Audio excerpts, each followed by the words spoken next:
Friends आपण मानक मध्यरु जे भाई अथवा भौणी मानकर सब अभियोग रही आसुची जे कौन सी बशीकरण तंत्र मंत्र से कार्य करूना से उद्देश्य आज विशेष भिडटी समर्पित जदि परीक्षामूलक भाव में आपण ये बशीकरण विधिटी कौन सी सरकारी बेसरकारी कर्मचारी ऑफिसर आड़ को मात्र 7 थर प्रयोग करी आखि सह आखि मिली नियंती तेबे देखिए आपनकर जेकोसी ऑफिस रे कार्य अधापंतरिया पड़ी थाउ से आपनकर कार्य को प्रथम ही करने आपन को डाकिदेवे जे आसतु आपनकर कार्यटी हो अथवा जदि कौन नारी पुरुषंकर आड़ुहाड़े आपण यही बशीकरण विद्याटी को प्रयोग करने तो मात्र केते सेकेंड मध्य से आपनकर पश्चात कामन करेंगे आपनकर जहाँ मध्य उद्देश्य थाउ से ताहाको परिपूर्ण करेंगे यह बहु बार परीक्षित आपण माने एई क्षुद्र भिडरू एई शक्तिशाली बशीकरण प्रयोगटी को शिखि नियंतु जे केही मध्य जो भाई भौणी मानकर अभियोग रोची जे बशीकरण विद्या काम करूना से माने आश्चर्य निश्चित भाव में होइजिबे कारण ये बशीकरण विद्याटी कौन भी परिस्थिति रे अत्यंत सुंदर भाव में कार्य करिथाय तेबे चमत्कारी बशीकरण प्रयोगटी को आपण मानक आगे उपस्थापन करबा पूर्व क्षुद्र निवेदन जदि आपण आज प्रथम बार करके चैनल रे पाद दैचंती एवं एई बळी कंटेंट रे आपनको रुचि रहूची तेबे चैनल कड़े थिबा लाल कलर सब्सक्राइब बटन क्लिक करी बेल आइकन क्लिक करी एवं ऑल नोटिफिकेशन ऊपर क्लिक करी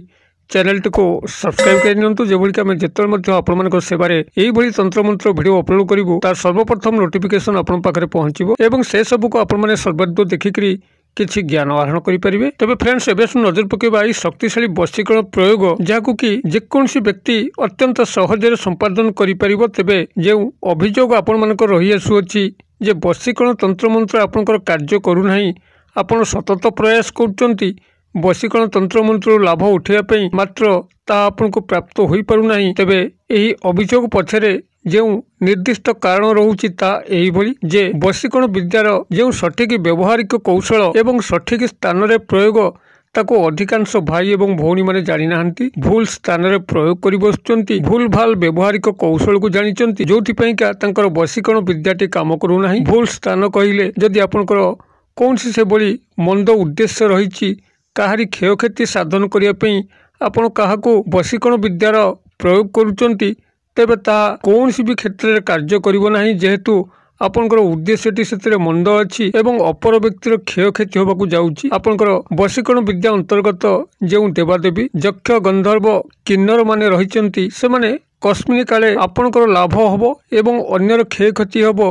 एभली सेही दिव्य अदृश्य शक्ति माने चाहिए नहीं और तेबे सेमानकु नेइकरी आपन जदि एभली मंद उद्देश्य जनित कौन सी बशीकरण विद्यार प्रयोग करी बसंती तादरे आपण किभली सफल होई परिबे बरं जदि आपण माने याकू सठिक स्थान रे व्यवहार करते जेभली कि जदि कौन सी परिवार रो सदस्य आपनकर विपथगामी होउची कुसंगरे पड़िकरी कौन सी परक्रिया प्रीति रे शामिल अछि निजर परिवार को चाहुनी एवं से बड़ी कौन सी प्रेम प्रणय जनित व्यभिचार रे लिप्त अछि जहा कि तार जीवन प्रति विपद अछि तार जीवन क्षयक्षति आड़ू गति करुच्ची सामाजिक स्थिति तार बिगड़ी जाऊँगी एभली क्षेत्र में आपन ताको एई बशीकरण विद्यार साहाय्य नेले से तार पूर्व स्थिति को फेरी आसी पारिकरी तार जीवन उन्नति हो पारिबो तार जीवन कल्याण घटिबो एभली कल्याणकर कार्य यही बशीकरण विद्या गुड़िक अत्यंत सफलतार सहित कार्य करिथाय अथवा जदि कोनसी स्वामी स्त्री मानक मध्यरे कोनसी तृतीय व्यक्ति प्रवेश करिकरी तांकर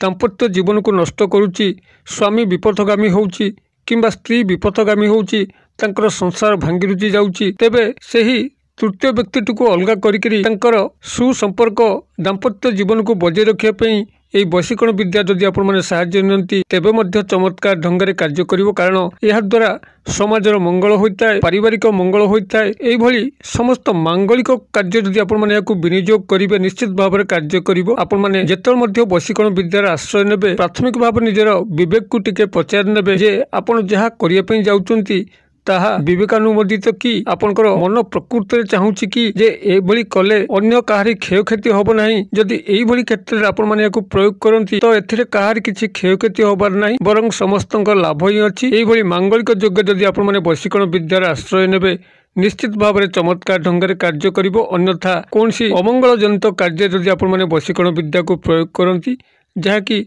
आपनकर विवेकर अनुमोदन नथिबो आपनकर केवल स्वार्थ लोभ यही क्षेत्र को आपण जदि आखिरे रखिकी बशीकरण तंत्र मंत्र आश्रय नियंती कस्मिन काले कौन सी तंत्र मंत्र शास्त्र आपन को ए दिगरे साहाय्य करि परिबो नाही तेबे जदि आपन मन भितर सब सत उद्देश्य अछि सत कामना अछि କାହାକୁ ସେଭଳି ଜୀବନରେ ଗଭୀର ଭାବେ ଭଲ ପାଉଛନ୍ତି ଏବଂ ତାଙ୍କ ପାଇଁ ଆପଣ ଯୋଗ୍ୟ, ସେ ଆପଣ ପାଖକୁ ଆସିଲେ ଆପଣ ତାଙ୍କର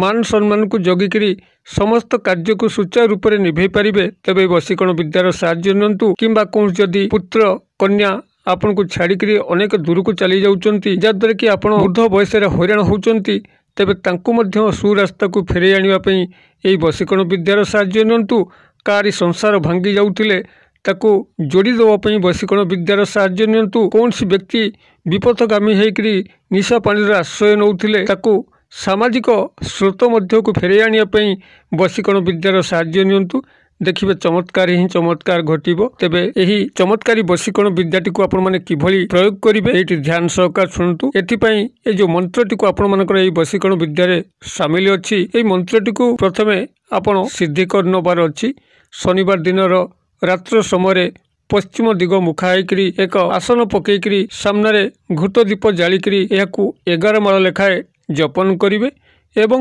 ଯେତେବେଳେ ଆପଣଙ୍କର କ୍ରମାଗତ ଭାବରେ ଶନି ରବି ସୋମ ମଙ୍ଗଳ ବୁଧ ଗୁରୁ ଏଇଭଳି 11 ଦିନ କମ୍ପ୍ଲିଟ୍ ହେଉଛି ଏବଂ ଦୈନିକ 11 ମାଳକୁ ଜପନ କରୁଛନ୍ତି, 11 ଦିନ ପରିସମାପ୍ତି ପରେ ଆପଣଙ୍କର ଏହି ମନ୍ତ୍ରଟି ସିଦ୍ଧ ହୋଇଯିବ। ଏବଂ ଯେତେବେଳେ ଆପଣମାନେ କାହାକୁ ଏହାକୁ ପ୍ରୟୋଗ କରିବେ,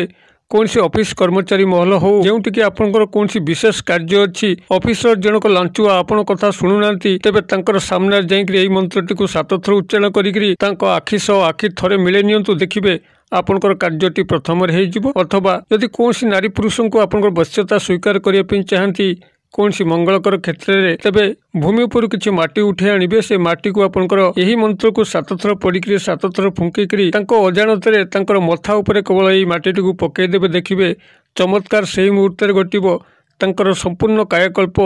ଆପଣଙ୍କର କାୟାକଳ୍ପରେ ସାମିଲ ହେବ। ସେ ଏଭଳି ଭାବରେ ଆପଣଙ୍କୁ ପଶ୍ଚାତ ଧାବନ କରିବେ, ଏଭଳି ଭାବରେ ଆପଣଙ୍କର ବୋଲ ମାନି ଚାଲିବେ। ଆପଣ ତାଙ୍କୁ ଉଠ କହିଲେ ଉଠିବେ, ବସ୍ କହିଲେ ବସିବେ। ତେବେ ଯାହାଟା ମୁଁ କହିଲି, ପ୍ରଥମେ ଆପଣମାନେ ଏହି ମନ୍ତ୍ରଟିକୁ ଦୈନିକ 11 ମାଳ ଲେଖା ଯେକୌଣସି ଶନିବାର ଠାରୁ ଆରମ୍ଭ କରିକି କ୍ରମାଗତ ଗଣିକରି 11 ଦିନ ପର୍ଯ୍ୟନ୍ତ 11 ମାଳା ଏହାକୁ ଜପନ କଲେ ଏହାର ସିଦ୍ଧ ପ୍ରାପ୍ତି ହେଇଯିବ। ତେବେ 11 ମାଳା କହିଲେ ବହୁତ ଦର୍ଶକ ବୁଝିପାରୁନଥିବେ, ଗୋଟିଏ ମାଳା ଆପଣଙ୍କର 108 ଥର 11 ମାଳା ତଦନୁଯାୟୀ ହେବ। ମନ୍ତ୍ରଟିକୁ ମୁଁ ଏଠି ଆପଣମାନଙ୍କର କଲ୍ୟାଣାର୍ଥେ ସେୟାର କରୁଛି, କାଗଜ କଲମରେ ଟିପି ନିଅନ୍ତୁ, ଯାହାଦ୍ୱାରା କି ଏହି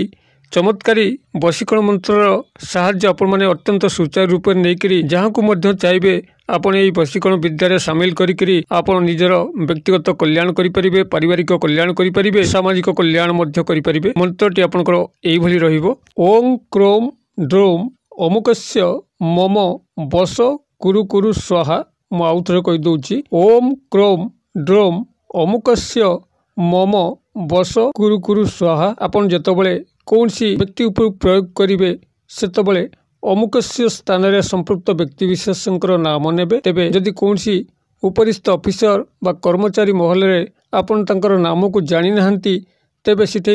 କୌଣସି ନାମ ଯୋଡ଼ିବାର ଆବଶ୍ୟକ ନାହିଁ। କିମ୍ବା ଆପଣମାନେ ଯେତେବେଳେ ମନ୍ତ୍ରଟିକୁ ସିଦ୍ଧି କରିବେ 11 ଦିନ ପାଇଁ, ଆପଣ ସେତେବେଳେ ମଧ୍ୟ କୌଣସି ନାମ ଯୋଡ଼ିବାର ଆବଶ୍ୟକ ନାହିଁ। କେବଳ ଆବଶ୍ୟକ ସ୍ଥଳେ ଯେଉଁଠି ତାଙ୍କର ନାମ ଆପଣଙ୍କୁ ଜଣାଅଛି ସେଇଠି ଅମୁକସ୍ୟ ସ୍ଥାନରେ ଆପଣ ନାମକୁ ଯୋଡ଼ିକିରି ପ୍ରୟୋଗ କରିବେ। ଚମତ୍କାର ଦେଖିବେ। ମୁଁ ଆଶା କରେ ଦର୍ଶକ ବନ୍ଧୁ ଭିଡ଼ିଓଟି ନିଶ୍ଚିତ ଭାବରେ ଆପଣଙ୍କର ବୋଧଗମ୍ୟ ହେଉଥିବ, ଭଲ ମଧ୍ୟ ଲାଗୁଥିବ। ଯଦି ଭିଡ଼ିଓର ବାର୍ତ୍ତା ଆପଣଙ୍କୁ ପସନ୍ଦ କରୁଥାଏ ତେବେ ଭିଡ଼ିଓକୁ ନିଶ୍ଚିତ ଭାବରେ ଗୋଟେ ଲାଇକ୍ କରନ୍ତୁ, ସାଙ୍ଗସାଥି ମହଲରେ ସେୟାର କରନ୍ତୁ, ଯାହାଦ୍ୱାରା କି ଏହା ସମସ୍ତଙ୍କ ପାଖରେ ପହଞ୍ଚିକରି ସମସ୍ତଙ୍କର କଲ୍ୟାଣ କରିବ।